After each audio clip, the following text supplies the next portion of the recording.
Hello friends, इस market में हमने देखा कि अच्छे से अच्छे मिड कैप और स्मॉल कैप के स्टॉक्स अपने पीक से जो सितंबर 24 में बनाया था वहाँ से 50-60% गिर चुके हैं। लेकिन लार्ज कैप का एक ऐसा स्टॉक जो दिग्गज ऑटोमोबाइल कंपनी का स्टॉक अपने हाई से 47% गिर चुका है। तो इतनी ज़्यादा गिरावट यूजुअली ब्लू चिप स्टॉक में नहीं दिखती है और ये स्टॉक अपने हाई से 47% नीचे आ चुका है। तो इस वीडियो में बात करेंगे टाटा मोटर्स के स्टॉक की, जिसने जुलाई में 1200 के करीब का एक लाइफ टाइम हाई बनाया था और उसके बाद 47% करेक्ट होके अब ये 620 पे आ गया है। जो इन्वेस्टर्स हैं, क्योंकि टाटा मोटर्स जो शेयर लोग अपने पोर्टफोलियो में रखते हैं लॉन्ग टर्म के लिए, तो जो इन्वेस्टर्स जिन्होंने अपने टाटा मोटर्स को अपने पोर्टफोलियो में रखा था, देखते हैं कि नीचे तक ये स्टॉक कहाँ तक का लेवल दिखा सकता है अगर ये गिरावट जारी रही, और कौन से मोमेंट्स पे आके, किस पॉइंट पे आके आप इसको एक बाइंग अपॉर्चुनिटी की तरह देख सकते हैं। तो इस वीडियो में बात करेंगे टाटा मोटर्स के बारे में कंप्लीट टेक्निकल एनालिसिस। लेकिन सबसे पहले समझते हैं कि आखिर टाटा मोटर्स का स्टॉक नीचे गिर क्यों रहा है। तो टाटा मोटर्स के सामने काफ़ी दिक्कतें हैं domestic as well as international front से। तो आइए बात करते हैं पहले डोमेस्टिक फ्रंट की। तो टाटा मोटर्स जो इंडिया का one of the leading EV vehicles producer है, उसका शेयर 62% है 2024 में। लेकिन ईवी सेक्टर के अंदर जो ग्रोथ एस्टिमेट की गई थी, वो मार्केट उस तेजी से डिमांड नहीं आ रही है ईवी व्हीकल्स की। दूसरा, उसके सामने महिंद्रा ने एक काफ़ी बड़ा कंपटीशन रखा है। जो महिंद्रा की 2 नए मॉडल्स लॉन्च किए हैं फेब में ईवी सेगमेंट से, वो खासा लोग में एक डिस्कशन का पॉइंट है और मार्केट में काफ़ी हाइप है उन दोनों ईवी मॉडल्स का। तो महिंद्रा भी अब इक्वली बैंक कर रहा है ईवी सेगमेंट को। तीसरा, रिड्यूस डोमेस्टिक डिमांड। तो हमने देखा जैसे कोविड के बाद में 4 साल काफ़ी ज़्यादा डिमांड रही ऑटोमोबाइल सेक्टर की, अब वो डिमांड का जो साइकिल है वो टुवर्ड डाउन ट्रेंड है और पिछले 3 क्वार्टर से डिमांड में लगातार गिरावट देखी गई है। प्लस ट्रम्प के आने के बाद में जो इनका इंटरनेशनल विंग था JLR, जो यूएस में और चाइना में काफ़ी सेल्स शोकेस करता है, तो चाइना से रिड्यूस डिमांड आई JLR सेगमेंट के अंदर। प्लस यूएस ने जो टैरिफ की वॉर छिड़ी है, तो उम्मीद जताई जा रही है कि यूरोपियन मार्केट पे भी वो टैक्स इम्पोज करेगा। JLR के ऊपर एक प्रेशर देखा जाएगा फ्रॉम यूएस मार्केट। तो ये दिक्कतें हैं जो टाटा मोटर्स को एक ऊपर से नीचे की तरफ खींच रही हैं, जिसकी वजह से स्टॉक एक ब्लू चिप होने के बावजूद भी 47% गिर चुका है। आइए देखते हैं टेक्निकली टाटा मोटर्स कहाँ तक नीचे जा सकता है और कहाँ पे इसका एक्सक्लेमेशन जोन शोकेस होता है टेक्निकली। तो देखिए, हमारे सामने टाटा मोटर्स का चार्ट खुला है। तो इसकी असली ग्रोथ स्टोरी कोविड के बाद में चालू हुई, जहाँ पे ये 65 रुपीज़ के आसपास अवेलेबल था और यहाँ से ग्रोथ स्टॉक के अंदर चालू हुई और स्टॉक ने अप्रॉक्सीमेटली कोविड के बाद 1500% की अपसाइड दिखाई। तो 1500% स्टॉक बढ़ा कोविड के बाद में।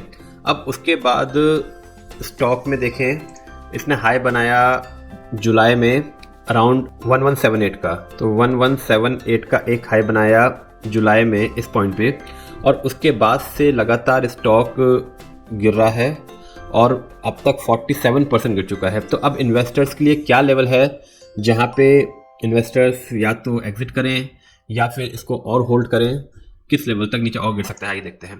तो अगर आपको इसका देखना है तो आपको इसका मंथली चार्ट में देखना पड़ेगा और मंथली चार्ट में आपको 2 लेवल्स नज़र आएंगे इस पॉइंट पे।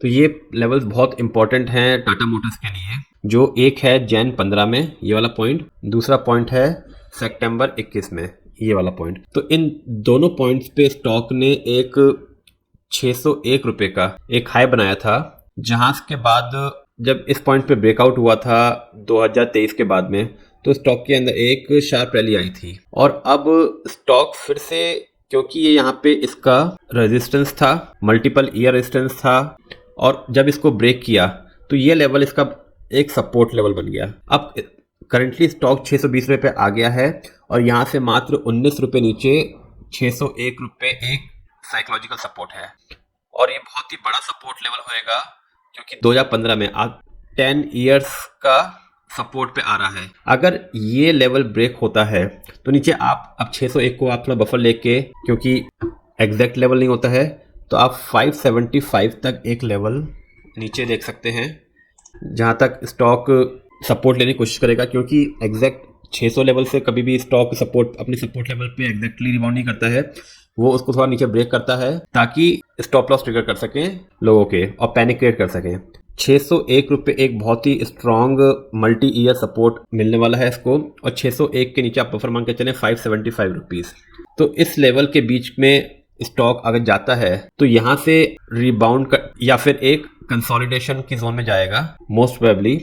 और लेकिन अगर 575 का लेवल नीचे टूटा तो उसके बाद स्टॉक फिर एक डाउन के लेवल जो पहला 570 रुपये और उसके नीचे 375 रुपये देने के लिए रिस्क खोल देगा। तो करेंटली आप 601 और 600 से 575 का एक रेंज को लेकर चलें। अगर इसके यहाँ से आपको लगता है कंसोलिडेशन हो रहा है और यहाँ से रिबाउंड करता है तो एक एक्यूमुलेशन जोन भी बन सकती है अगर मार्केट स्टेबल होते हैं तो। लेकिन अगर मार्केट भी गिर रहा है और 575 के नीचे जाने की कोशिश कर रहा है स्टॉक, तो फिर ये नीचे 517 का लेवल दिखाने की कोशिश करेगा पहले और उसके नीचे 375।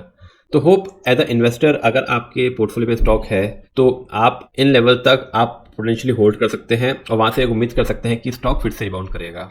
नहीं तो नीचे के लेवल्स आपको मिल गए हैं जहाँ तक स्टॉक और डाउन साइड दिखा सकता है। तो अगर आपका रिस्क रिवॉर्ड रेशियो मैनेज होता है, आप वहाँ तक इसको और होल्ड कर सकते हैं, तो स्टॉक अच्छा है। कुछ सालों में दोबारा ये अपने हाई दिखाएगा, लेकिन पेन है मार्केट में जिसकी वजह से इंटरनेशनल और डोमेस्टिक कंडीशन की वजह से ये स्टॉक भी एक गिरावट दिखा रहा है। और दोस्तों ये बिल्कुल भी इन्वेस्टमेंट टिप नहीं है, ये एक एजुकेशन वीडियो है जिसमें हम कोशिश करते हैं ऐसे लेवल समझने की कि जो टेक्निकली विजिबल हैं और फिर उसको हम एनालाइज करते हैं कि क्या हमारे द्वारा की गई एनालिसिस सही रही या नहीं रही। तो ऐसे और वीडियो देखने के लिए kind like subscribe analyst postmortem.